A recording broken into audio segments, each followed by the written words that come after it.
I'm Christy-Lyn from Learning the Harp, and today we're talking about how to get faster with reading sheet music.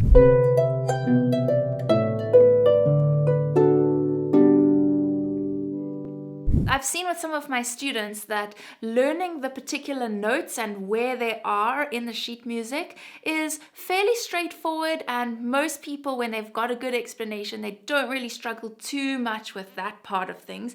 But going from being able to identify the notes to being able to read at the same speed that you're playing, that is sometimes quite a big jump, and it can be a bit difficult to know how to get to that next phase of fluency with your reading. But I have a secret for you today that most people never talk about, and that is when you're playing and reading sheet music at the same time, you don't actually need to know the names of the notes you're playing.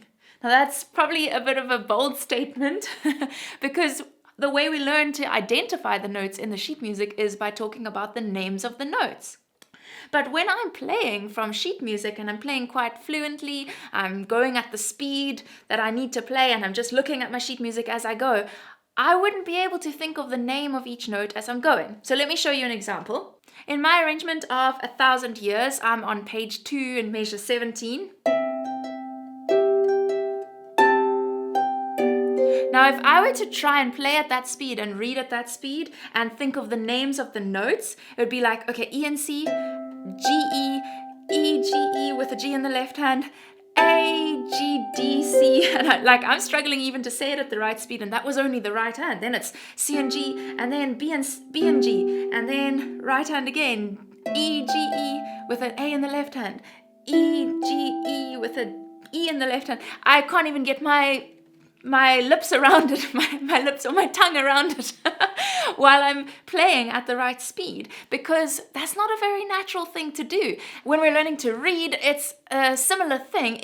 When you start out learning to read, you learn each letter. So if you're reading the word dog, you're going to learn D-O-G or D-O-G, and then you can spell out the word and then you realize that it's dog. But once you get to the point of reading fluently, you're not actually consciously aware of each letter in every word that you're reading. You're just reading the words as a whole and even the sentences as a whole and understanding the whole meaning of the sentence. You're no longer thinking about those letters. And that's why I don't recommend that you write the letter names of each note under the sheet music. And this is something that I've seen my students doing, and it's not like I forbid anybody from ever doing this, but I don't think it's the most effective way to get faster at reading, because if you're writing the letter names of each note underneath, you're just getting faster at naming the letter names of each note, but that doesn't necessarily mean that you're getting faster at reading and then playing.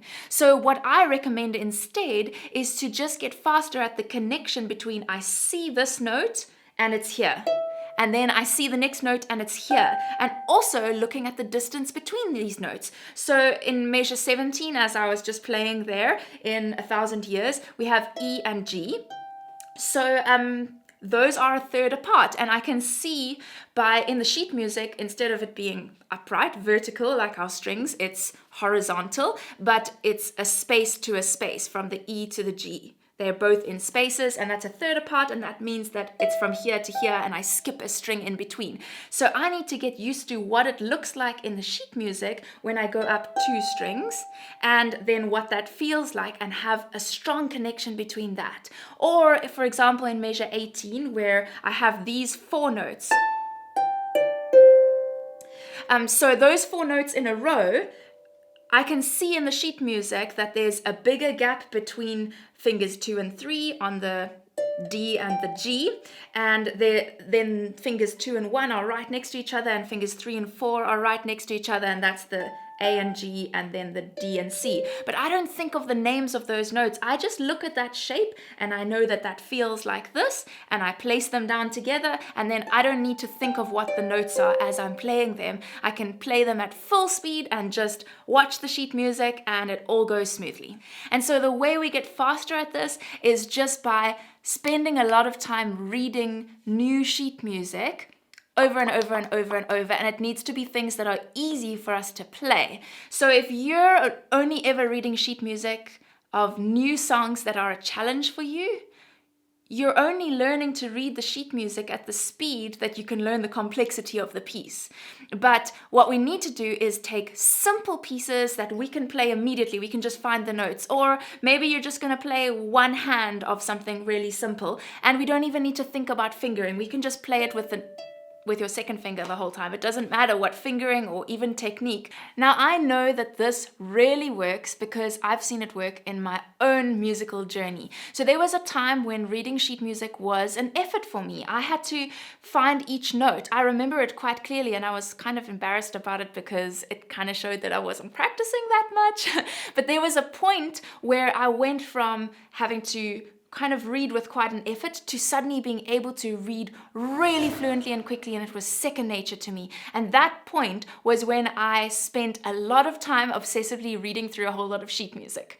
Now for me, the reason for that was because I was singing and really excited about singing, and I was just sight reading the accompaniment to the piano accompaniment to my singing song. So I spent a lot of time just sight reading through sheet music and not caring about whether I made mistakes or not. And just by doing that for hours and hours and hours, because I was so excited about singing, my sight reading and my sheet music reading got so much better, and I got so fluent so quickly. And I think there were two things about this. The one was spending a lot of time reading sheet music, and the second one was having a no judgment zone. So I challenge you, next time you're practicing your harp, set aside even 5 or 10 minutes and just read through and play through some really simple sheet music. So one suggestion is to go to the shop page on learningtheharp.com and search in the shop for early beginner or even mid beginner, and any of those will work. Or you can just use any easy sheet music from any instrument. So if you have piano or violin or any of that stuff will work. And just keep going through it. Do it fast. You can do it. And if you'd like to hear a little bit more about how to read sheet music or a step-by-step course from me, let me know down in the comments. And when I've made that course, I'll put it up in the cards and you can go and learn to read sheet music with me. I'll see you there. Bye.